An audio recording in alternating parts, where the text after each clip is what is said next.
الناس من يشتري لهو الحديث ليضل عن سبيل الله بغير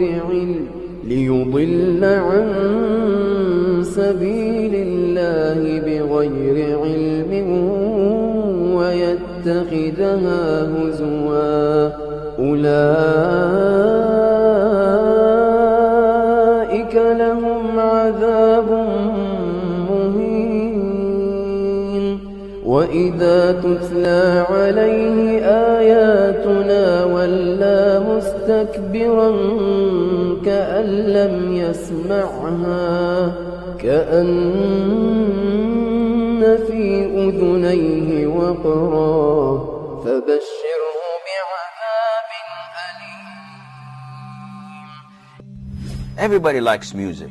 Everybody enjoys music. Everybody enjoys singing and dancing and being cheerful. So why would someone say it's haram? It's very simple. To know the ruling over something, we have to go back to the Quran and Muslim. We are Muslims. We have to go back to the Quran and to the Sunnah. Do we get our religion from out of the Quran and Sunnah? No. If you go to the Sunnah, the most authentic book for Muslims, any Muslim Sunni, you would ask him, you would say Sahih al-Bukhari. This is the most authentic book on earth after the Quran. And in Sahih al-Bukhari, the Prophet ﷺ tells us that there will be people of my ummah making haram things halal. And they would make adultery, fornication. They would make silk. They would make consuming intoxicants, khamr. And music instruments halal. 4 things. The Prophet ﷺ told us that there will come people who would make these haram things halal. So the Prophet is the one who told us that music is haram. And the evidence behind it is overwhelming. There is no scholar on earth, Muslim scholar, that allows you to listen to Beyonce and Madonna and Michael Jackson and those. That is completely out because, number one, it's dirty, it's filthy, the lyrics are horrible, terrible. They encourage you to move your body and to shake your thing, as they say. May Allah forgive us, really. You move your body, you are sexually hyped up. So it's a dirty industry. Ask those who are in it. It's filthy. When you hear about music, you hear about how to attract the opposite sex, and it's all about love and all about, your emotions. And so at home you're not happy. When you go to work, you see someone you're working with and you're busy thinking, ooh, the music fits exactly here, and so on. Things are happening. People are tampering with our minds. The power that music has on humans' mind has been well documented for thousands of years. Hundreds of scientific studies have proven that music can have a profound effect on human emotions, sensory perceptions, and behavior. In 1839, Heinrich Wilhelm Dove made a fascinating audio discovery when he uncovered this strange phenomenon of binaural beats, which are special frequencies within music that affect how brainwaves behave and consequently our mood. A more recent study in 2012 by psychologist Annette Schirmer uncovered that our perception of the external world can be directly affected by musical rhythm, because our brainwaves become in sync with auditory beats. What's most intriguing about this study is that Schirmer realized that when people move in synchrony, they are more likely to perceive the world in synchrony. This means that our mental process can be altered simply by using music to manipulate brainwave oscillations.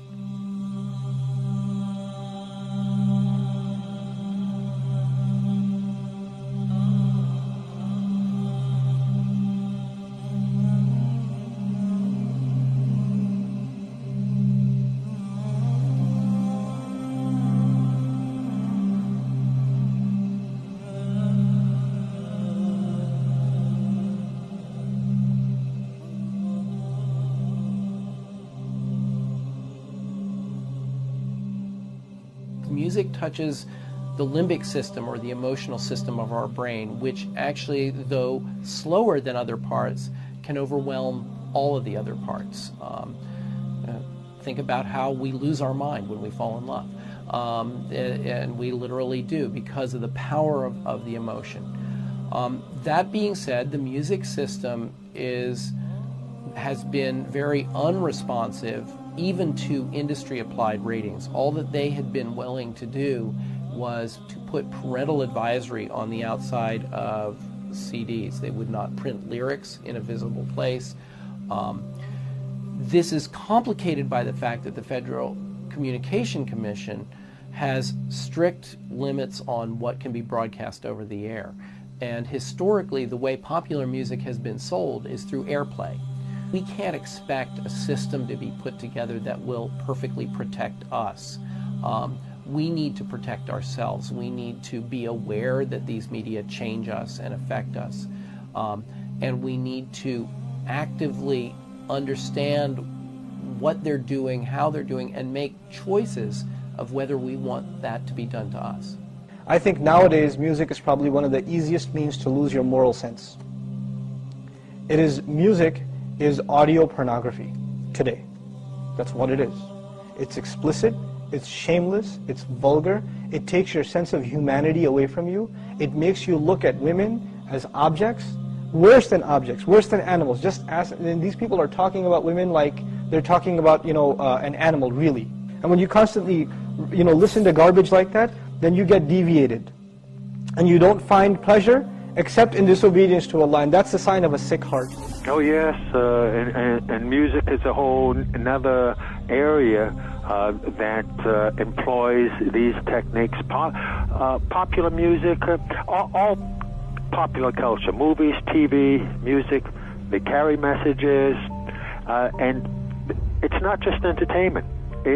Entertainment is not value-free. It has ideological content. It presents a worldview that influences the people who are watching or listening. So we've got this disconnect, thinking that entertainment is harmless when it's the most important delivery system of propaganda, because it influences people without their conscious awareness, and that's the ultimate in controlling people in society, is to do it without them being aware of it. Now, you can't even listen to the lyrics because they're so disgusting, right?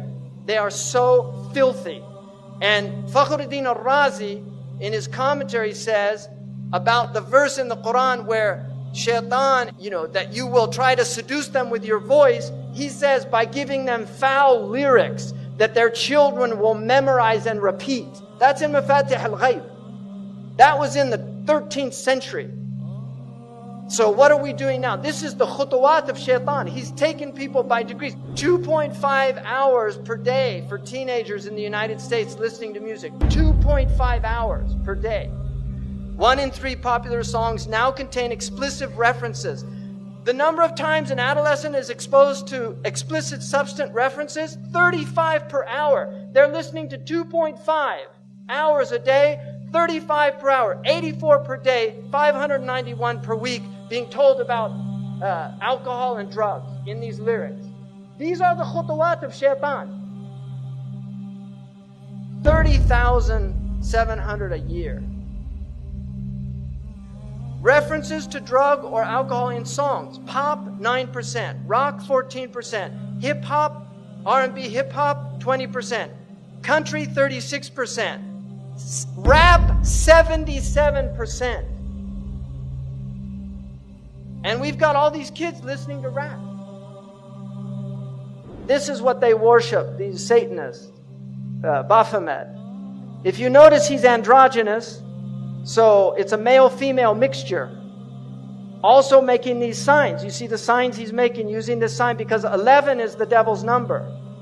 Because 11 is 1 beside 1. In their numerology, they use 11 a lot, and they like multiples of 11. 11, 22, 33, 66. They like these multiples. In their magic, they know the secrets of numbers, and so they use numbers.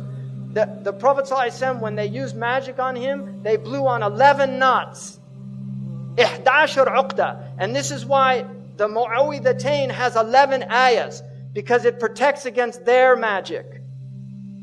So this is real stuff, people. I'm not making this up. This is real stuff. You can see Madonna imitating here Baphomet, right? Because she's one of them, and she's a numerologist. She is a numerologist. She practices numerology. Lady Gaga's got tens of millions of followers. So the devil has plenty of followers on Twitter. Now this man over here, LaVey, started the Church of Satan. He wrote a satanic Bible, And he explained that that symbol that they're all doing, that symbol, he said, was a curse symbol of devils. That's the way they put curses on people. And you've got people at rock concerts, they're all doing it, thinking it's cool. Marilyn Manson was a follower of Anton LaVey. He has tens of thousands of people go to his rock concerts. He has them openly denounce God. Openly. He says, I want you all to reject God tonight. And they all do it. So this is real stuff, people.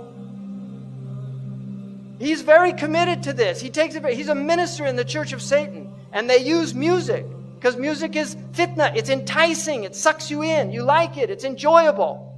Now, here's Miley with her little horn hair. Right? What is this?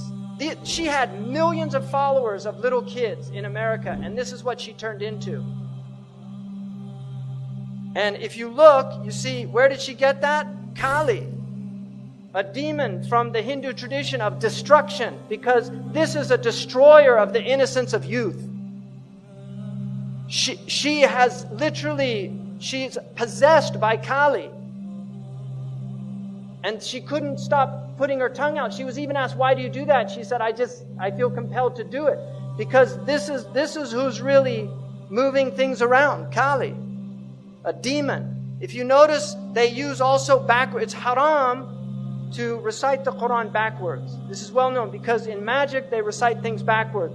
Aleister Crowley taught them to learn how to talk backwards. John Lennon actually knew how to speak backwards. There's recordings of him speaking backwards. And they do backmasking on their albums where they actually play things in reverse. Led Zeppelin, followers of Aleister Crowley, did this on one of their albums. So you're getting literally magical messages. I think that we all, as artists, because we're highly sensitive people, and this machine around us, this so-called music industry, is such a demonic thing. It sacrifices people's lives and their essences. The number one problem in Hollywood was and is and always will be pedophilia. That's the biggest problem for children in this industry. The casting couch even applies to children. Oh yeah. Not in the same way. It's all done under the radar. Nobody talks about pedophilia. It's the big secret. And it's widespread? Oh yeah. But didn't you release a CD like almost 10 years ago? Yeah, I mean, I released a gospel record when I was 15 because I grew up in, a household where all I ever did was listen to gospel music, and my parents are both traveling ministers, and so I kind of sang about, what was going on in my life at 15, and that's how I got introduced to the music industry. I swear I wanted to be like the Amy Grant of music. Yeah. But it didn't work out, and so I sold my soul to the devil. I sold my soul to the devil. I know it's a crack deal.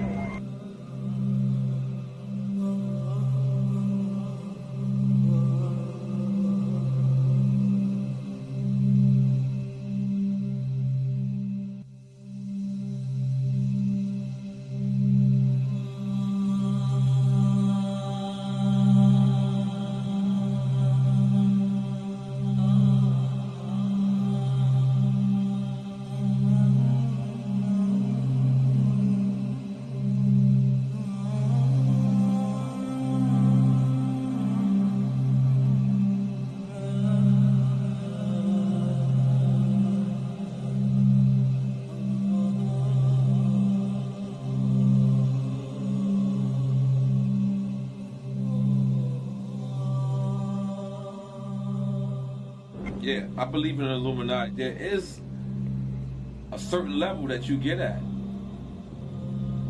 that you can't go no further unless you're aware of certain things. And I'll leave it at that. You know what I'm saying? There's a certain level that you get to, that there's a door that you have to walk through. And it's on you to walk through that door. And once you walk through that door, it's no problem. If your ultimate goal is to be famous, then you're gonna do a lot to get there, like sign your name in blood in a contract with the devil. Like you're gonna end up on a one-way street and it's going nowhere. Like that's just the truth. I've seen so many people like forsake their moral code and their value systems just for a little bit of fame, and it's not worth it at the end of the day. It's really not worth it. I swear to Lucifer. I swear to Lucifer.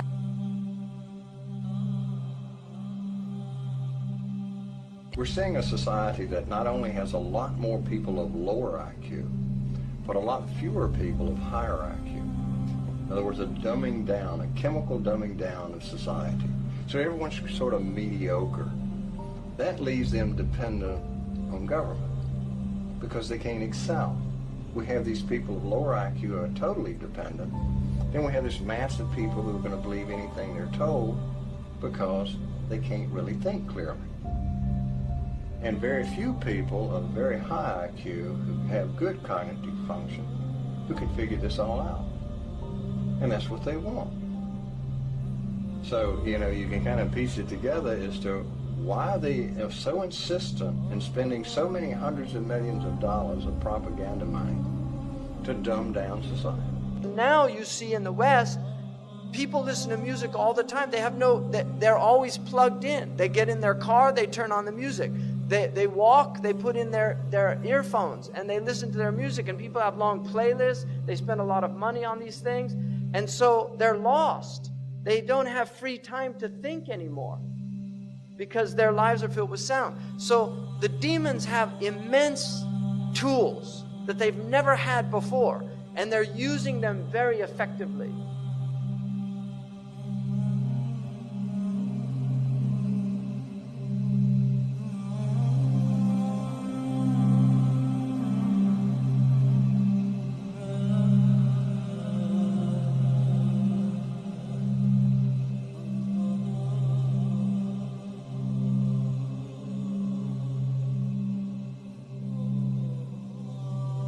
يعزف على رؤوسهم بالمعازف. Musical instruments will be on their heads. How did he know about that? That's what it says. I didn't make that up. It says they'll have ma'azif على رؤوسهم ma'azif. On their heads are musical instruments. Who would have known what that meant at the time of our Prophet ﷺ? But now we see it, all these people everywhere.